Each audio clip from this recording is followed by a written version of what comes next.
Kilat Brigadir Malabi terbitan 1975 melihat ada pemuda yang kemudian menembak Malabi dari jarak yang cukup dekat.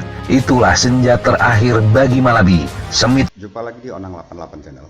Kali ini kita akan membahas masalah Hari Pahlawan Nasional Malaysia. Sebagai pembuka, tadi sudah saya putar detik-detik tewasnya Jenderal Malabi dalam Perang Surabaya 10 November 1945 yang juga merupakan momentum Hari Pahlawan Nasional.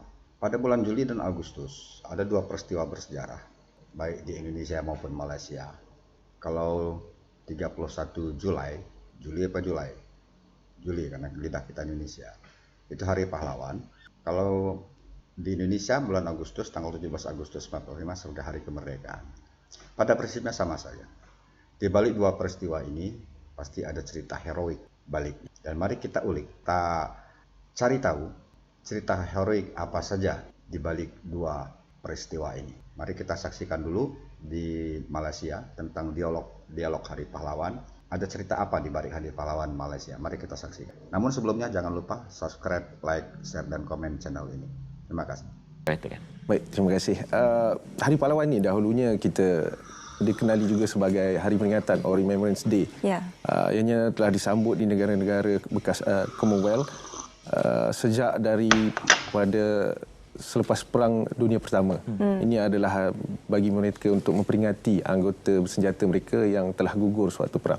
Di Malaysia pula pada tahun 1960 telah mengisytiharkan tarikh 31 Julai dipilih sebagai tarikh Hari Pahlawan. Ini sempena tarikh tamatnya darurat di Malaysia ketika itu.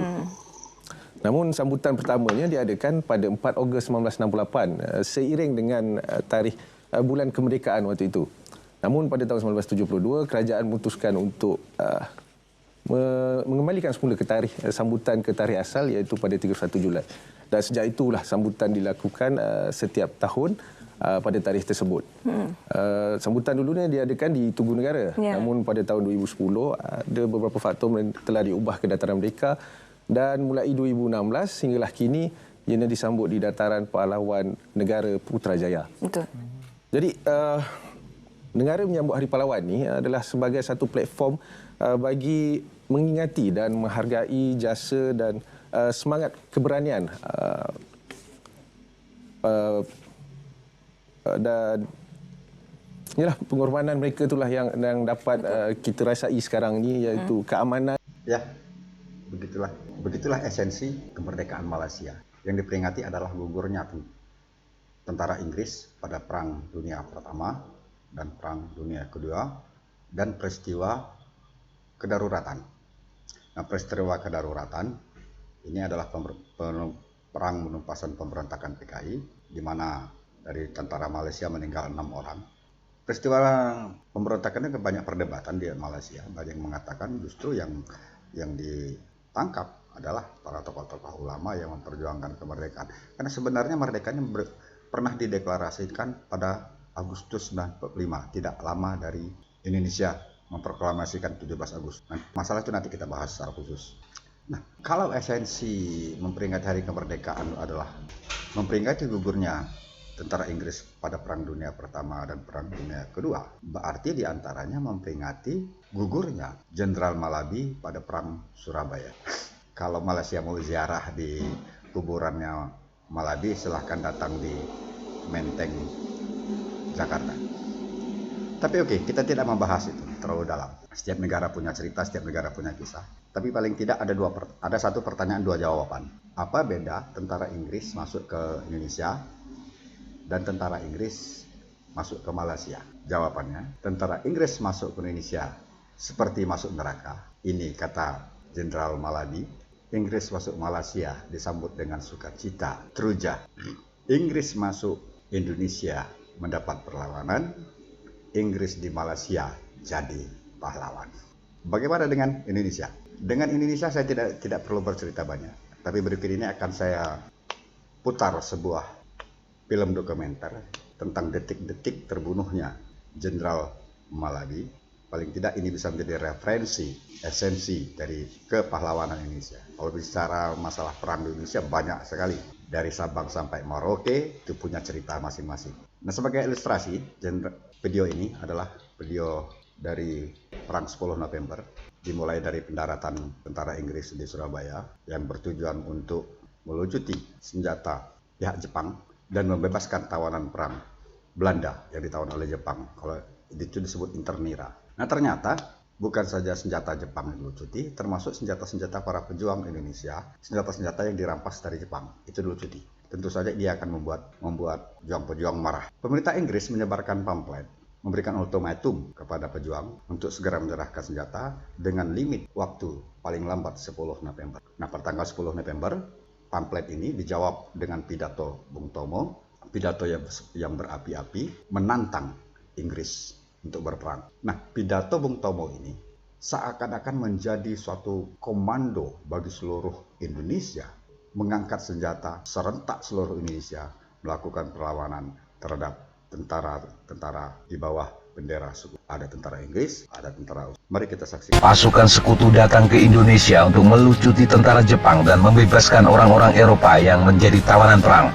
Di antara tawanan-tawanan ini terdapat juga orang-orang Belanda. Sebelum tentara sekutu datang, orang-orang Indonesia sudah mengambil senjata-senjata dari Jepang. Hal ini yang tidak disukai sekutu. Mereka ingin semua senjata di tangan mereka karena mereka datang sebagai pemenang perang. Tentara sekutu di Surabaya adalah militer Inggris dari Brigade Infanteri India ke-49 Maratha di bawah kepemimpinan Brigadir Jenderal Malabi. Pasukan ini berisikan orang-orang India dalam militer Inggris yang disebut sebagai Indian Army. Mereka tiba di Surabaya pada 25 Oktober 1945. Pasukan ini yang membuat pemuda Indonesia marah besar karena membebaskan orang-orang Belanda yang ditawan Jepang. Bahkan pemuda Indonesia juga dilucuti senjatanya. Malabi dan pasukannya pun terjebak dalam masalah. Ditambah lagi dengan militer Inggris yang sudah main lucut senjata yang membuat pemuda Surabaya mengamuk. Surabaya pun akhirnya panas. Terjadi pertempuran 3 hari antara Brigade ke-49 dengan pejuang Republik Indonesia dari berbagai elemen. Mantan Letnan Kolonel A.J.F. Dalton menyebut 3 hari itu sebagai neraka. Setiap pos militer Inggris yang terkepung sudah pasti akan dihancurkan. Sumber-sumber Indonesia menyebut ketika itu sekitar 28 hingga 29 Oktober 1945, Inggris kewalahan dan hampir habis di Surabaya. Terjepitnya Brigade ke-49 di Surabaya membuat pemimpin militer Inggris di Jakarta, Mayor Jenderal Houghton, mengajak pemimpin Republik Indonesia di Jakarta untuk berunding. Setelah kedatangan Presiden Soekarno dan pejabat lain di Surabaya, terbentuklah biro khusus yang dapat menjadi kontak yang menengahi konflik antara militer Inggris dan pemuda Surabaya.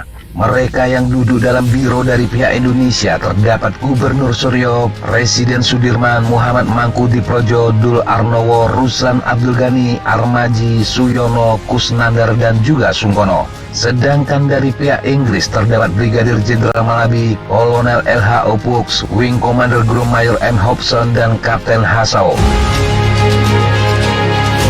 Untuk mengupayakan perdamaian di Surabaya, mereka melakukan pawai bermobil di Surabaya pada 30 Oktober 1945. Malabi dan Dul Arnowo sempat duduk berdua di kap mesin sebuah mobil. Setelah melewati gedung Linde TVS, mereka ke arah Jembatan Merah. Di sana mereka berhenti di gedung Internatio yang menampung prajurit Inggris India. Muhammad Mangkudiprojo dalam risalah yang dimuat dalam 100 hari di Surabaya yang menggemparkan dan diterbitkan pada tahun 1975 menyebut rakyat di muka gedung Internatio yang semula sudah tampak tenang timbul amarahnya. Beratus-ratus orang mengejar iring-iringan dan menutupi jalan hingga terpaksa rombongan berhenti persis di muka Jembatan Merah. Malabi sudah berada di luar mobil yang dia tumpangi sedang pistolnya sudah direbut oleh rakyat Indonesia. Sebetulnya menurut Mangkudiprojo, Malabi sudah setuju gedung Internatio dikosongkan dari militer Inggris.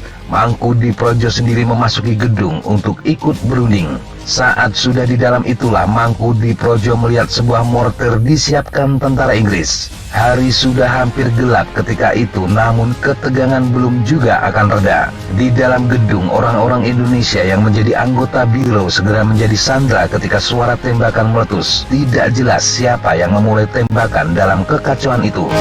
Di dalam gedung itu, beberapa perwira Inggris begitu khawatir pada Malabi yang berada di tengah kerumunan massa yang dianggap berbahaya. Mayor Venuka Gopal, komandan Kompi di Batalion 8 Maratha yang bertahan di gedung, segera memberi perintah tembak dan lemparan granat ke arah kerumunan massa agar mereka bubar. Tujuannya agar Malabi bisa membebaskan diri. Granat itu memang berhasil membubarkan massa aksi dari sekitar mobil yang ditumpangi Malabi. Namun Malabi dan beberapa perwira Inggris sedang berada di dalam mobilnya. Menurut David Well, Malabi bersama beberapa perwira Inggris lainnya duduk di dalam mobil ketika ada baku tembak.